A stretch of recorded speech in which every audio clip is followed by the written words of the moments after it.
This is my comfort food. This is a dish that I cook when I'm feeling a bit sad, when I'm a bit grumpy, when I'm hungover, all of those times when you need a little bit of a cuddle. I'm going to show you how to make red lentil dal, and it's probably the most basic of all lentil or dal dishes. It's made with this red lentil, which is a split lentil, which means that it cooks fairly quickly. And the first thing that you need to do is make sure that you wash your lentils through. So I tend to soak them in a little bit of water, run my hands through them and drain the water out. And I do that 2 or 3 times. And what that does is it gets rid of any excess starch, and that each of the lentils has a coating on it. You're trying to get rid of that.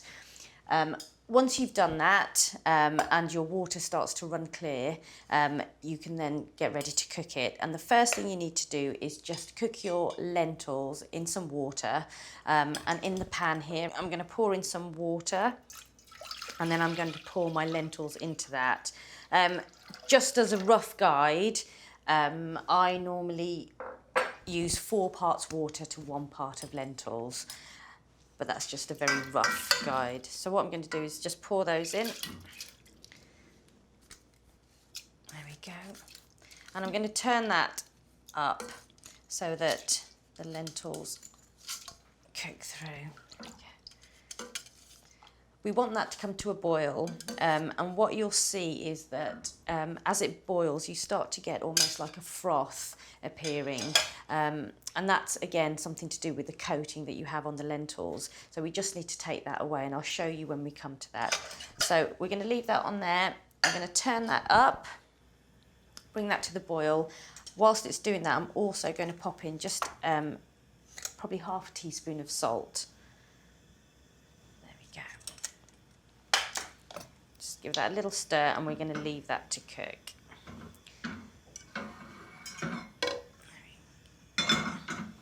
The dal's going to cook away, and I'm going to make the masala sauce.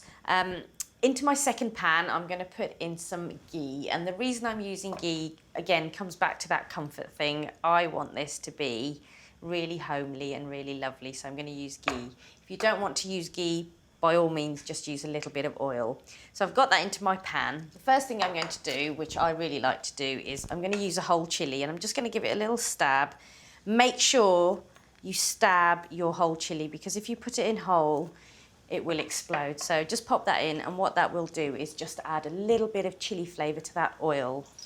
Next in the pot is the bay leaf. That gives a little bit of fragrance and a little bit of an aromatic, which is lovely. I'm also then going to add some Ghotra or cumin seeds, and I'm probably going to put in, well, I am going to put in a teaspoon of those. Whenever you use any whole spices, as soon as you get the aromatic, as soon as you get that fragrance, you know you're ready to go in with the next ingredient. So I'm just going to give that a stir.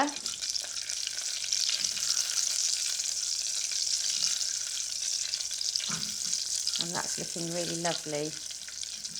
What I'm going to do is take my chilli out, because I'm going to use that as a garnish at the end. So once that's just cooked a little bit, and I can smell the chilli aromatics coming off that, I'm just going to take that out. I'm just going to pop it on a plate. Because I can now smell the cumin, and I can see that the aromatics are coming through, I'm going to add in my onion, which I'm going to pour into there. And that's just one onion that I finely diced.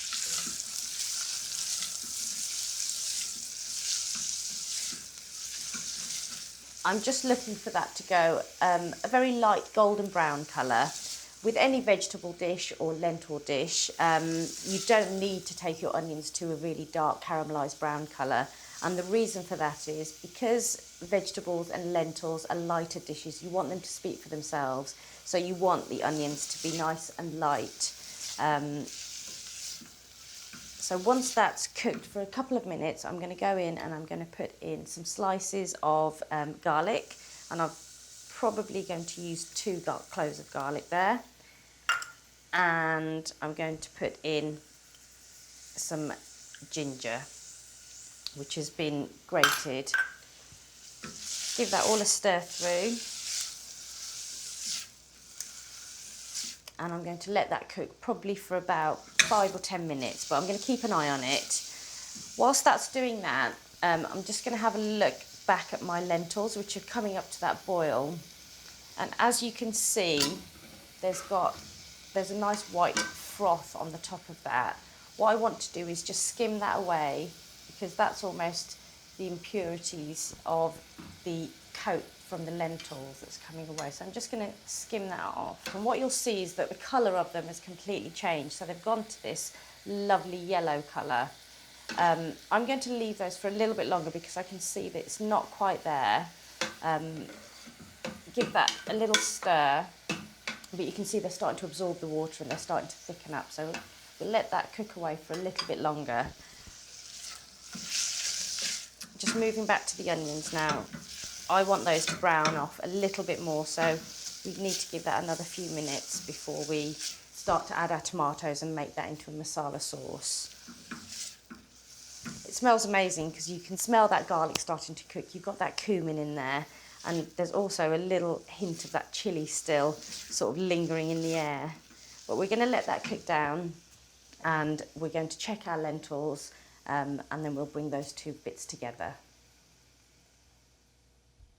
So the lentils have been boiling away and cooking, so I'm just going to take those off the heat. Oop, that's a bit hot. You can see that they'll have changed colour and they've gone that lovely yellow colour. And the way to tell that your lentils are cooked is just by taking a little spoonful. Just take some between your fingers, and if they squidge, then they're ready, and you can add them to your masala sauce. So I know those are ready. I'm going to give that a stir. You can see there's still a fair amount of liquid in there, but I'm going to turn that off, and I'm just going to pop that to one side until my masala sauce is ready. So the onions have been cooking away. I'm going to give that a stir, and into that I'm going to put in my tomatoes to get that masala base going. You can use tinned tomatoes if you like to, but for a dal it's always nice to use fresh tomatoes. And all I'm going to do is just chop them up or dice them really finely, and I'm going to put in probably 2. I might put in another one, I'll see how I feel, but 2 should be more than enough. There we go. And what we want these tomatoes to do is just cook down until they create that lovely paste, a lovely masala base paste. There we go. So I'm just going to pop those in.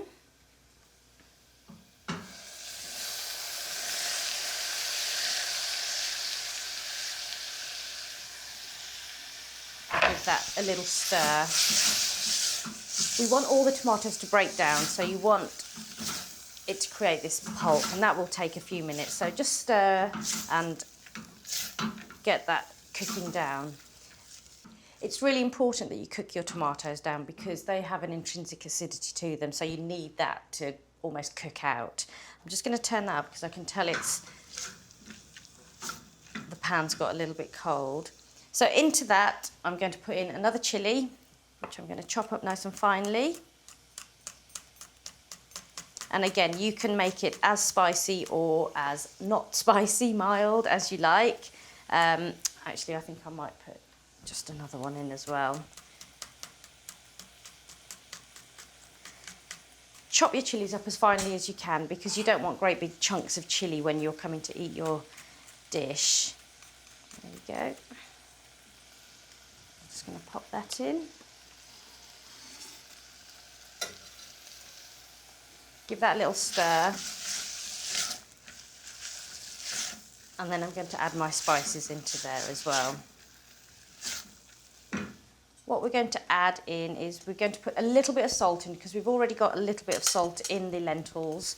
So I'm just going to put probably half a teaspoon of salt in.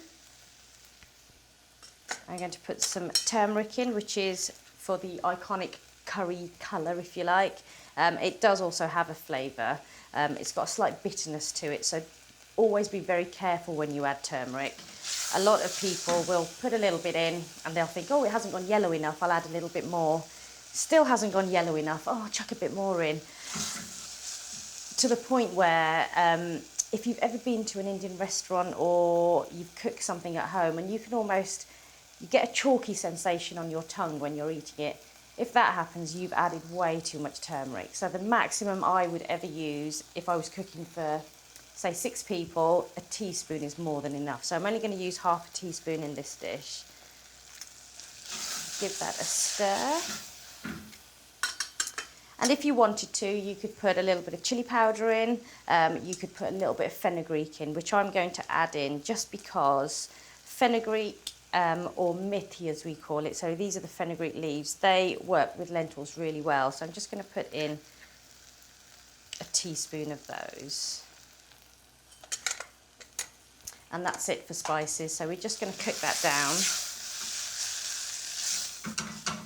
And as you can see, it's quite a chunky masala, and that's fine. We still need those tomatoes to die down, but we want this to be fairly chunky. If you want to, you can add a little dash of water in just to help those tomatoes break down a bit more. And give that a stir. There we go.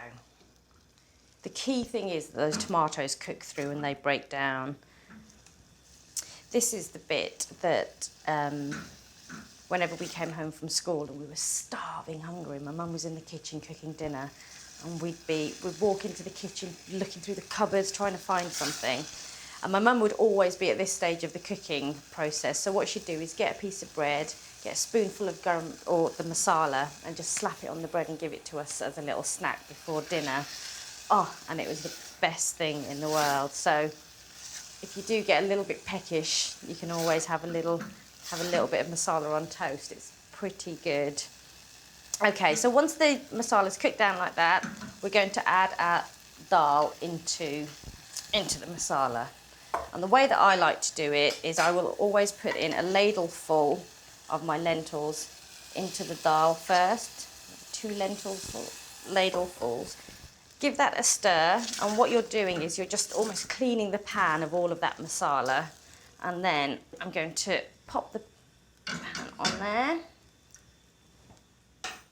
and I'm going to add it all back into the dal. And then just stir that all into the dal. And we're going to let that cook just for a couple of minutes. It's pretty much there. We're just going to bring that all together so that all of those flavours infuse in through the dal and into the dish. Whilst that's cooking away, I'm just going to have a little clear down, and then I'm going to start serving up. The dal's cooked. I'm just going to add my final touches with some lovely fresh coriander, just roughly chopped, which I'm going to sprinkle on top. So just a handful of that, just straight in. And then just to finish that dish off, it's a nice heaped teaspoon of garam masala. And what that does is it just brings all the flavours that you've put into the dish all together, gives it that warmth, gives it that coziness. So I'm going to give that a stir. It smells and looks amazing. It's such a vibrant dish, and if I'm not using it for comfort food, I'm using it as a lovely side dish. So I'm just going to dish that up. Oh, look at that. It's such a beautiful, beautiful colour. So I'm just going to pour that into there. And you've got to have a nice heaped bowl full of it. You don't want a little bit. And just to finish that off, I'm going to top it off with the fried chilli from the masala sauce.